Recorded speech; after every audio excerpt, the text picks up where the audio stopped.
दुनिया में दो तरह के वॉर होते हैं। एक जो बॉर्डर पर लड़ा जाता है, जहां दुश्मन की पहचान साफ होती है, और दूसरा जो अंधेरे में बंद कमरों में सिर्फ विश्वास के धागे पर लड़ा जाता है।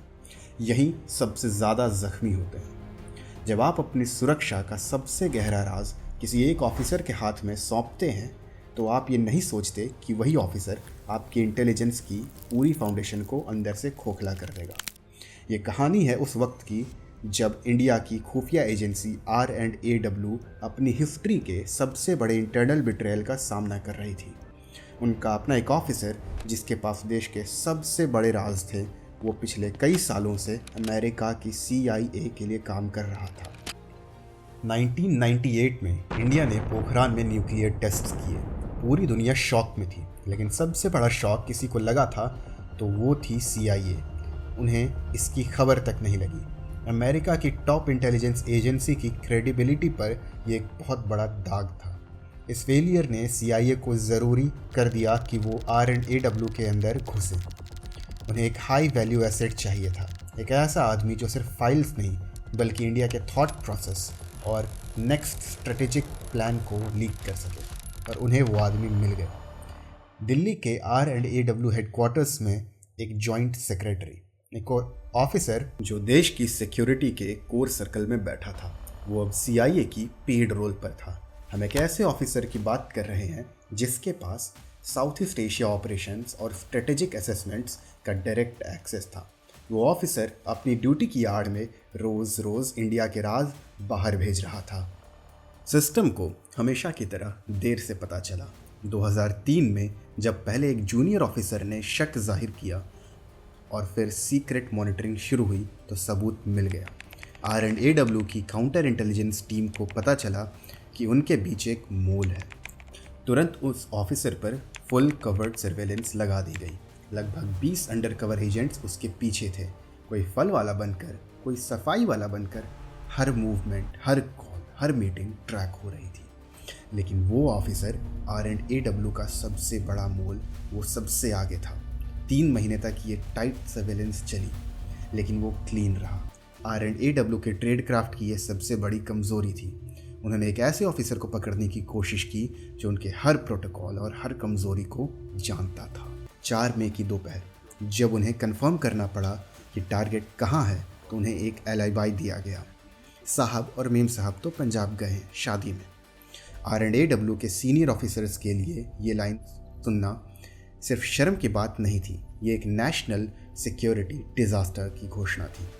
उनके 20 लोगों की सर्वेलेंस टीम को उनके अपने जॉइंट सेक्रेटरी ने एक सड़ी हुई पंजाबी वेडिंग की कहानी से चकमा दे दिया। जब एजेंसी के टॉप ऑपरेटिव्स बंगलों के अंदर घुसे, वो खाली था।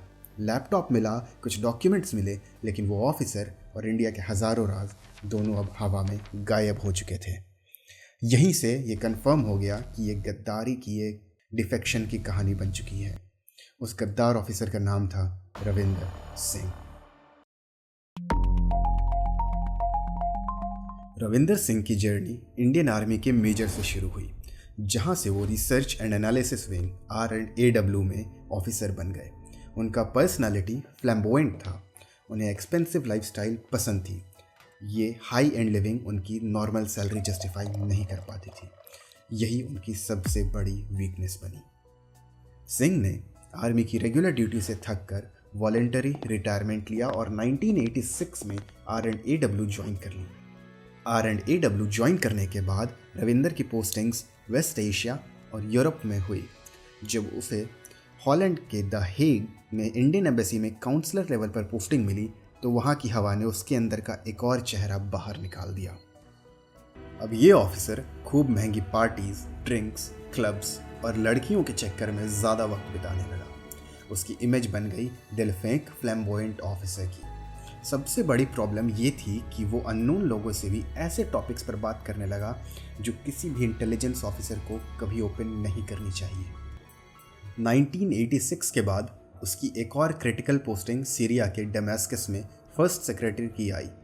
उस वक्त इंडिया सोवियत यूनियन से फाइटर जेट पार्ट्स के लिए स्ट्रगल कर रहा था, इसलिए एक टॉप सीक्रेट मिशन बना। एयरफोर्स की एक टीम सीरिया भेजी गई। रविंदर वहाँ पहले से पोस्टेड होने के कारण इस मिशन का हिस्सा बना, लेकिन डेमास्कस की एक डिप्लोमेटिक पार्टी में वाइन और म्यूज़िक के बीच रविंदर ने एक अमेरिकन डिप्लोमेट से कैजुअल कॉन्वर्सेशन में इंडियन एयरफोर्स के इस सीक्रेट विजिट का जिक्र कर दिया। उस पार्टी में इंडियन जर्नलिस्ट हरीश चंदोला भी मौजूद थे। जब अमेरिकन डिप्लोमेट ने कैजुअली चंदोला से इस मिशन के बारे में पूछा, चंदोला शॉक हो गए। जब उन्होंने पूछा, तुम्हें इसके बारे में कैसे पता? जवाब आया, your first secretary mister Ravinder Singh ने बताया है। चंदोला ने तुरंत इंडियन एम्बेसडर और कंसर्न डिपार्टमेंट को फॉर्मल कंप्लेंट भेज दी, लेकिन उस वक्त भी कोई बड़ा इंक्वायरी, सस्पेंशन या स्ट्रॉन्ग एक्शन नहीं लिया गया। सिस्टम ने रविंदर को पहली बार सीरियसली नहीं लिया और यही मिस्टेक बाद में देश को बहुत महंगी पड़ी। जब रविंदर हॉलैंड के द हेग में काउंसलर था, तभी से CIA ने उसे फुल टाइम टारगेट बनाना शुरू किया। उन्होंने रविंदर के कैरेक्टर को वेट किया। हाई रैंक, वीक कैरेक्टर, महंगा लाइफस्टाइल, विमेन वीकनेस और ओवर कॉन्फिडेंस। उनको एक परफेक्ट एसेट मटेरियल मिल गया। प्लान रेडी हुआ, हनी ट्रैप। कुछ ही दिनों में एक खूबसूरत औरत उसकी लाइफ का हिस्सा बन गई। वो उसकी फ्रस्ट्रेशंस सुनने लगी, उसके ईगो को मसाज करने लगी। रविंदर को लगा कि फाइनली कोई है जो उसे समझता है, लेकिन वो लड़की सिंपल गर्लफ्रेंड नहीं थी, वो CIA की एक ट्रेंड एजेंट थी। उसने धीरे धीरे रविंदर को इमोशनल, साइकोलॉजिकल लेवल पर कंप्लीटली कैप्चर कर लिया। 1992 नैरोबी, केनिया में पोस्टिंग के दौरान रविंदर को एक हार्ट अटैक आया। डॉक्टर्स ने बोला बाईपास सर्जरी करनी पड़ेगी। पैसे जितने चाहिए थे उतने उसके पास नहीं थे। उसने इंडिया में minister of state for external affairs को रिक्वेस्ट की कि उसे वॉशिंगटन DC में पोस्टिंग दे दी जाए, फाइनेंशियल क्राइसिस का रीज़न देकर। पोस्टिंग तो नहीं मिली, लेकिन सर्जरी हो गई। वियना का एक बड़े हॉस्पिटल में उसका बाईपास सर्जरी हुआ और कहा जाता है कि उस सर्जरी का फुल खर्चा CIA ने उठाया। अब ये सिर्फ इमोशनल या लाइफस्टाइल वाला लिंक नहीं था, ये एक लाइफ डेट बन गया था। रविंदर अपने मास्टर्स के लिए काम करने पर मजबूर था। पोखरान न्यूक्लियर टेस्ट्स के बाद जब CIA की अनडिटेक्टेड फेलियर सामने आई तो रविंदर सिंह की वैल्यू स्काई हाई हो गई। अब CIA उन पर और भी ज़्यादा रिसोर्सेज लगाने लगी।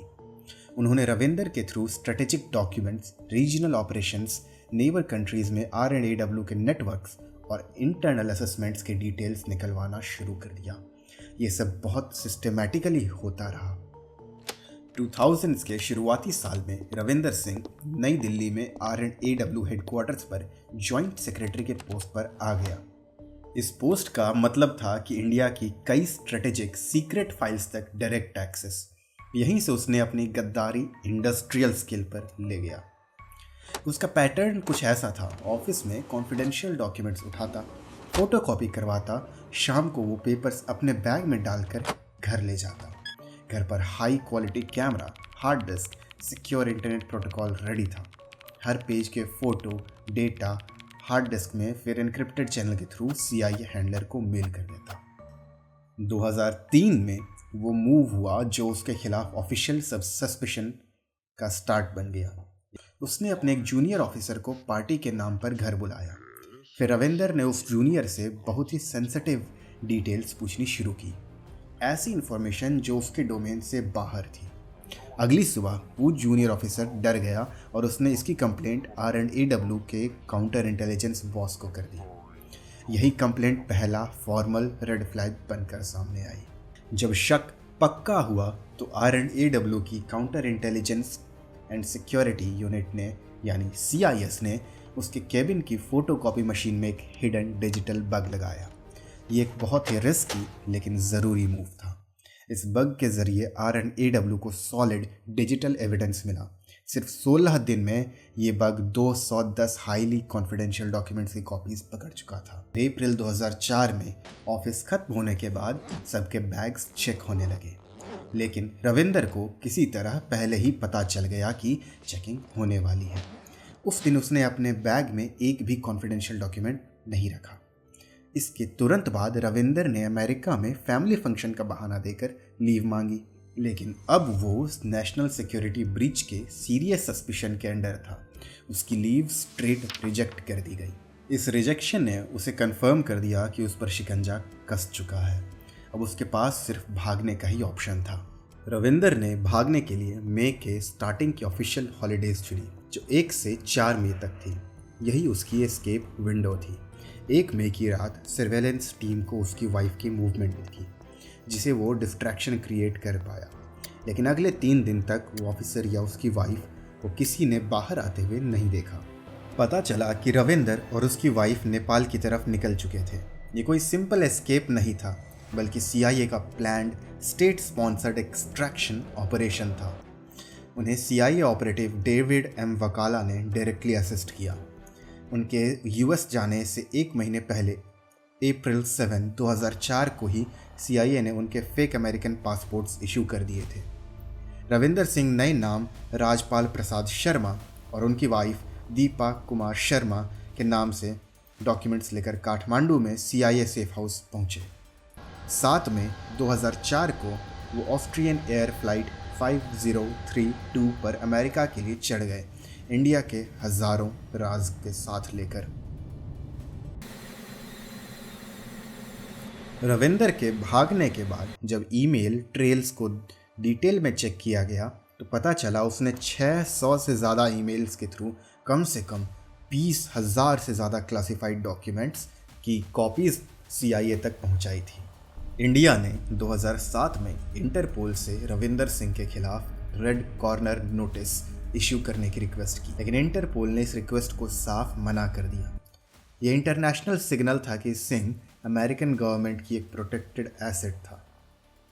रविंदर सिंह की कहानी सिर्फ एक गद्दार की कहानी नहीं है, ये सिस्टम के फ्लॉज का पोस्टमार्टम भी है। बार बार वार्निंग्स आई, डेमास्कस की पार्टी, हॉलैंड का लाइफस्टाइल, फोटोकॉपी पैटर्न, लेकिन टाइमली हार्ड एक्शन नहीं लिया गया। एक्सपर्ट्स मानते हैं कि इस फेलियर के बावजूद इंडिया ने अपनी गलती से सबक नहीं सीखा है। जब फेलियर्स पर ओपन डिस्कशन और क्रिटिसिज्म को दबा दिया जाता है तो ये ट्रेड क्राफ्ट और सिक्योरिटी की कमियां हमेशा बनी रहती हैं। रविंदर सिंह की मौत 2016 में मैरीलैंड USA में एक कार एक्सीडेंट में हुई। आप क्या सोचते हैं, क्या इंडिया की इंटेलिजेंस एजेंसी ने रविंदर सिंह के केस से सीखा है? कमेंट सेक्शन में ज़रूर बताएं।